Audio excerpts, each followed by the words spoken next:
जून और दिसंबर में 6 सवाल आए थे, 6 में से आपको 4 पीवाईक्यू हैं, तो ये तो सॉल्व करने की आवश्यकता है नहीं, ऑलरेडी कर चुके हैं इसको पहले आप।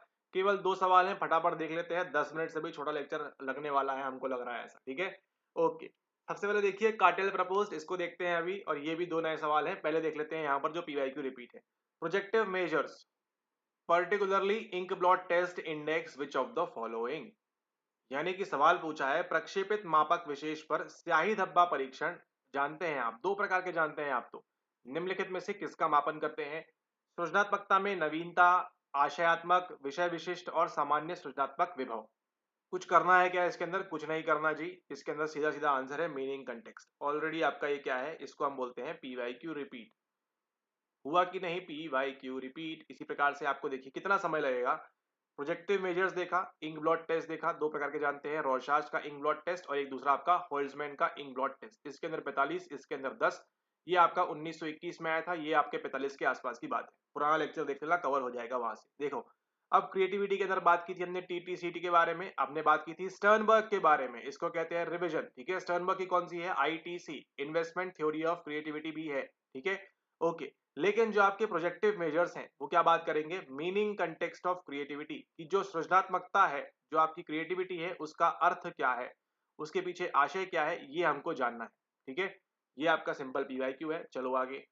After being robbed by a boy recently the shopkeeper says, ये भी क्या है आपका? ये भी चलेगा यहाँ पर आपका एक पीवाईक्यू, क्योंकि सवाल कहाँ से है? आपके ह्यूरिस्टिक्स से है। 2 प्रकार के जानते हैं, अवेलेबिलिटी और दूसरा कौन सा आपका? रिप्रेजेंटेटिव ह्यूरिस्टिक्स, ठीक है? और पिछले वीडियो के अंदर आपने 3 चीजें और सीखी थी वहां पर, ठीक है? लेक्सिकोग्राफी स्ट्रेटेजी और वो सब चीजें जो है 3, उनको भी आपने ध्यान रखना है कि वो भी किस कहाँ गिरेंगे? आपके ह्यूरिस्टिक्स के अंदर गिरेंगे। ह्यूरिस्टिक्स क्या है? आपके रूल ऑफ थंब है और आपके मेंटल शॉर्टकट्स है, ठीक है? देखो अब यहाँ पर देखो क्या हो रहा है। After being robbed by a boy recently the shopkeeper says beware of teenagers in our community, यानी कि एक छोटे बालक ने क्या किया? चोरी की। वो क्या बोल रहा है? बिवेयर ऑफ टीनेजर्स, जो भी उस उम्र के बच्चे हैं सब क्या हैं? उनसे बच के रहो। जबकि ऐसा है क्या? हर कोई चोर है क्या वहां पर? नहीं, लेकिन क्या बोला? उनके ही जो ग्रुप के सभी लोग हैं उनसे बच के रहो। तो क्या किया उन्होंने? एक के आधार पर क्या कर दिया? बाकियों को भी वहां पर जनरलाइज कर दिया। अब यहाँ पर देखना है आपको किसके अंदर होता है। एल्गोरिथम के अंदर ऐसा होता है क्या कि एक ने किया सब करेंगे? ऐसा नहीं होता है। अवेलेबिलिटी ह्यूरिस्टिक के अंदर होता है क्या? उसके अंदर भी नहीं होता है। कहाँ होता है आपके? ये होता है आपके option number C, representative heuristics के अंदर, ठीक है? ये आपका यहाँ पर सही आंसर होगा, ठीक है? ये क्या है? ये आपका सही आंसर है, रिप्रेजेंटेटिव ह्यूरिस्टिक्स, यानी कि एक के आधार पर आप क्या करते हैं? एक पार्टी का नेता ऐसा है तो उस पार्टी के सभी लोग इस प्रकार से होंगे। और यहाँ पर ये क्या कर रहा है? शॉपकीपर यहीं पर वो कर रहा है 2021 का एक आपका क्या है? ये आपका पीवाईक्यू है, ठीक है? ये आपको ध्यान रखना है यहाँ पर अच्छे से। अवेलेबिलिटी में क्या होगा? इसको एसोसिएट कर लो, प्लेन क्रैश की बात होती है, ये सब चीजें आऊंगी। और गैम्बलर्स पॉलिसी में देखिए क्या होता है। गैम्बलर्स पॉलिसी जो आपकी यहाँ पर है वो ये बात करती है कि गैम्बलर क्या होता है? जो जुआरी वहां पर होता है वो क्या सोचता है? वो सोचता है कि बस इस बार मेरा लक काम नहीं किया। जुआरी मिथ्या भ्रम, गैम्बलर्स पॉलिसी। उसको क्या लगता है कि इस बार मेरा लक नहीं हुआ, हो सकता है अगली बार आ जाए, ठीक है? यानी कि 1 से लेके यहाँ पे 100 तक नंबर आने हैं, उसमें से मान के चलिए एक बार 81 आया, उसका मान के चलिए 9 नंबर है। क्या सोचेगा? अगली बार मेरा यहाँ पर हो सकता है 9 नंबर आ जाए। फिर 72 आया, सोचेगा क्या? मेरा ये आ जाए। वहां पर किसके पे वो जो है ध्यान देगा? वो ध्यान देगा वहां पर उसके चांस के ऊपर। किसके ऊपर? चांस के ऊपर। लेकिन जो प्रोबेबिलिटी है वो कितनी रहने वाली है? वो उतनी ही रहने वाली है उसके आने के चांसेस, ठीक है? तो गैम्बलर्स पॉलिसी भी जो यहाँ पर है इसका बिल्कुल भी लिंक नहीं है, ठीक है? अब अगली बार क्या होगा? इन तीनों में से आपको इन तीनों के बारे में मालूम है ऑलरेडी, ठीक है? अब सवाल के अंदर अगर वो कुछ चीज पूछेगा तो बट ऑब्वियस सी बात है आंसर क्या होगा? वहां पर आपका गैम्बलर्स पॉलिसी होगा। जहां पे आपका ध्यान कहां पर रहता है? आपके चांस के ऊपर रहता है कि इस बार नहीं तो अगली बार आपका शायद वहां पर हो जाएगा, ठीक है? जैसे आप क्या कर रहे थे? इसके पहले देखने के पहले आप अटेम्प्ट पे अटेम्प्ट दिए जा रहे थे, इस बार नहीं तो अगली बार, इस बार नहीं तो अगली बार। आपने क्या किया? कंप्लीटली उसको चांस पे छोड़ दिया था। पढ़ाई आप उतनी ही कर रहे हैं, ठीक है? लेकिन अभी क्या किया आपने? अपने पढ़ाई का दायरा बढ़ाया, किस प्रकार से सवाल लगाने हैं उसका दायरा बढ़ाया, और किस प्रकार से आपको चीजों को अप्रोच करना है उसका दायरा बढ़ाया। ऑब्वियसली सक्सेस आपकी निश्चित है, लेकिन प्रॉपर रिवीजन जरूरी है, ठीक है? उसके बाद देखो ये कुछ जरूरत है बताने की आपको। यहाँ पर पीवाईक्यू है आपका जेनसन की level 1 level 2, gender difference racial, ये कुछ करना भी नहीं। यहाँ पे सही आंसर क्या है? डिफिकल्टी देख चुके हो, ये देख चुके हो, ये देख चुके हो। जेंडर डिफरेंस की बात क्यों करेगा कोई इंटेलिजेंस के अंदर यहाँ पर, ठीक है?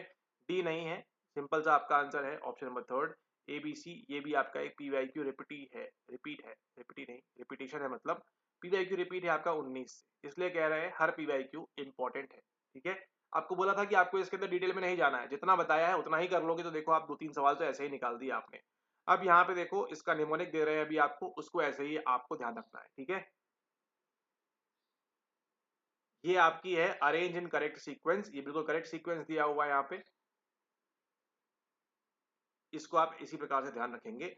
लिंग्विस्टिक इंटेलिजेंस, लॉजिकल मैथमेटिकल, स्पाटियल और काइनेस्थेटिक और फिर नेचुरल इंटेलिजेंस आपका यहाँ पर, ठीक है।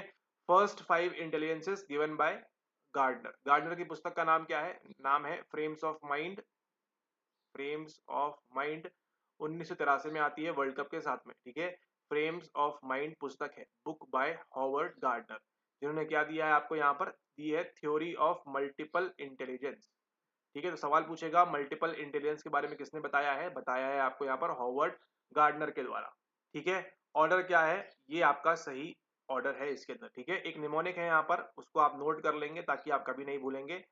लिन लो मू बो स्पा इंट इंट नाटेक्स, ठीक है।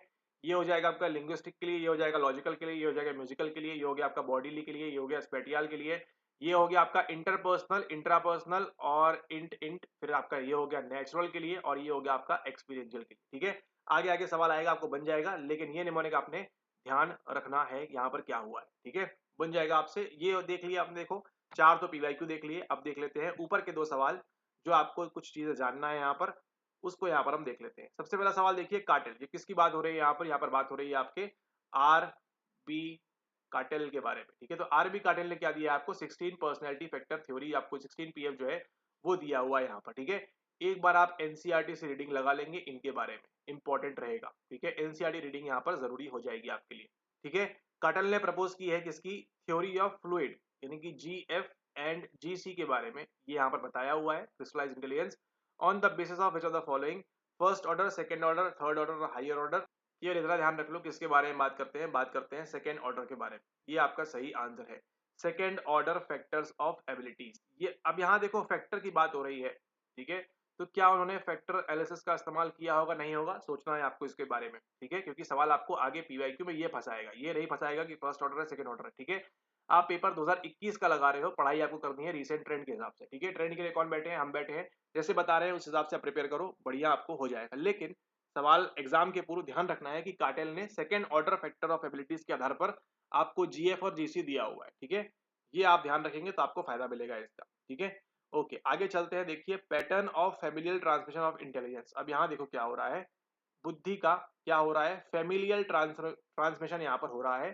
From one generation to other is investigated in which of the following, यानी कि आपके माता पिता से आप में जो बुद्धि आई है, आपसे जो आपके बच्चों में बुद्धि जाएगी, उन बच्चों से उनके बच्चों में जो बुद्धि जाएगी, इसको हम स्टडी इन्वेस्टिगेट किस प्रकार से कर सकते हैं कि किस प्रकार से आपका पारिवारिक रूप से यहाँ पर आपका ट्रांसमिशन चल रहा है एक पीढ़ी से दूसरी पीढ़ी तक। बुद्धि के कौटुंबिक अंतरण के संरूप का निम्नलिखित में से किसमें अन्वेषण किया जाता है? तो यहाँ पर आंसर है आपका संयोजन विश्लेषण अध्ययन, लिंकेज एनालिसिस स्टडीज में। अंगीकरण अध्ययन एडॉप्शन स्टडीज में नहीं, संबंधता में भी नहीं और वियोजन के अंदर भी नहीं, यहाँ पर सेग्रेगेशन वाली बात भी नहीं होती। यहाँ पे बात किसकी होगी? केवल और केवल बात होगी आपकी लिंकेज एनालिसिस स्टडीज के बारे में। ये आपका सही आंसर है, this is the correct answer.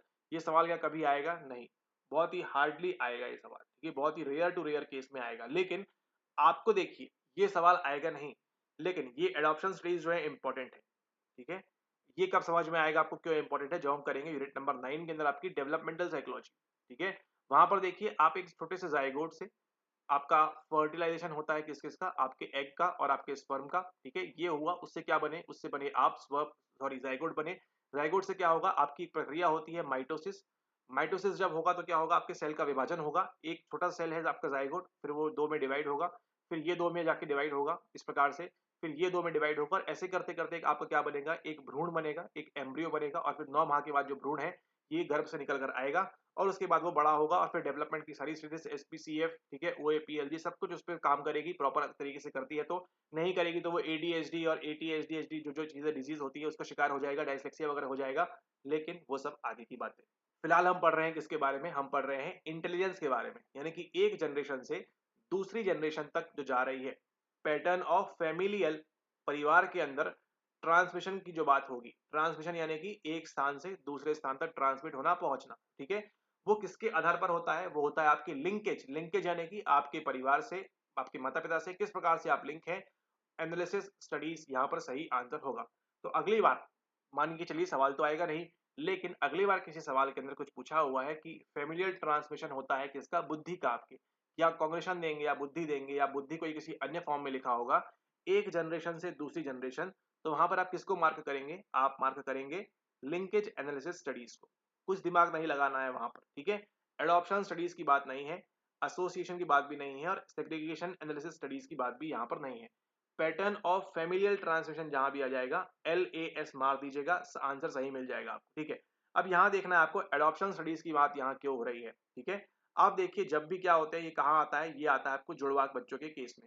जब भी आप देखिए ट्विन्स होंगे, ठीक है? ट्विन स्टडी, एडॉप्शन स्टडीज़ कहाँ आती है? जब हमको चेक करना होता है इंटेलिजेंस का और जब हम चेक करते हैं आपकी हेरिडिटी और एनवायरनमेंट के बीच में, ठीक है? ये भी आपका एक इम्पोर्टेंट टॉपिक रहेगा आगे जाकर, ठीक है? हेरिडिटी और एनवायरनमेंट में यानी कि बच्चा जो बुद्धि प्राप्त करता है, क्या आनुवंशिक तौर पर प्राप्त कर रहा है या फिर आपके एनवायरनमेंट से उसका प्रभाव पड़ता है। तो इसके बीच जो अध्ययन होता है वो सब करते हैं यहाँ पर हम एडॉप्शन स्टडीज़ के अंदर, ठीक है? तो ये है, एक आपकी एडॉप्शन स्टडीज़ होती है, एक आपकी फैमिली स्टडीज़ भी होती है और एक और कुछ तो भी होती है, अभी एग्ज़ैक्टली याद नहीं आ रहा है। एडॉप्शन हो गया, फैमिली हो गया, एक और ट्विन स्टडीज़ शायद, ऐसा कुछ तो भी एक और होता है, बताएँगे आगे अगर एक सवाल मिलता है तो। लेकिन ये जो चीज़ें हैं, ये कहाँ काम करती हैं? हमको चेक करने में मदद करती हैं कि हेरिडिटी जो आपकी आनुवांशिकता है और जो आपकी बुद्धि है, सॉरी पर्यावरण है, उसमें क्या फ़र्क है? जो आपने सुना होगा यहाँ पर एक चीज़ के बारे में, इसको हटा दें, समझ में आ गया आपको ये बात। ये आगे आपको डेवलपमेंट में देखने मिलेगा, माइटोसिस वगैरह यूनिट नंबर 4 में भी देखने मिलेगा। जहाँ-जहाँ बायोलॉजी आएगी वहाँ तो आप भूल जाओ, क्योंकि दिक्कत आएगी आपको, ठीक है? दिक्कत कहीं नहीं आएगी, मतलब बायोलॉजी आपको बहुत अच्छे समझ में आएगा, ठीक है? ओके, क्योंकि यहाँ पर देखिए जब भी क्या किसकी क्या बता रहे थे आपको यहाँ पर ये बता रहे थे, यस, नेचर।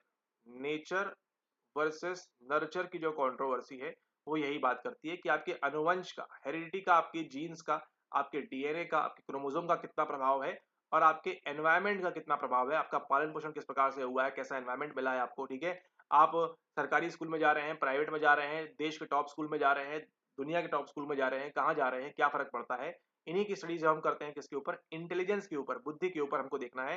तो वहाँ पर हमको ये adoption studies, family studies, twin studies, ये सब वहाँ पर हमको काम में आती है, ठीक है? ओके, तो इसी के साथ आपका ये लेक्चर समाप्त होता है। शॉर्ट लेक्चर था, कुछ करना था नहीं इसके अंदर ज़्यादा। 4 सवाल तो पीवाईक्यू है 6 के अंदर से, ठीक है? तो बस इसी प्रकार से पीवाईक्यूज़ लगाते रहिए। मुलाकात होती है आपसे नेक्स्ट वीडियो में, डिस्कस करेंगे हम आपके 2022 के सवाल। उसका बीटीएस देख लेते हैं यहाँ पे क्या होने वाला है, ठीक है? यहाँ देख लो, उसमें भी पीवाईक्यू मिलेगा। कितने हैं? 7 सवाल है 22 के अंदर, ठीक है? ये देखो थ्रेशोल्ड हाइपोथेसिस जो आपको बताया था, इस प्रकार से। ये याद है ना आपको ये? बस वही यहाँ पर होने वाला है। कैसे होगा देखेंगे अगले लेक्चर के अंदर।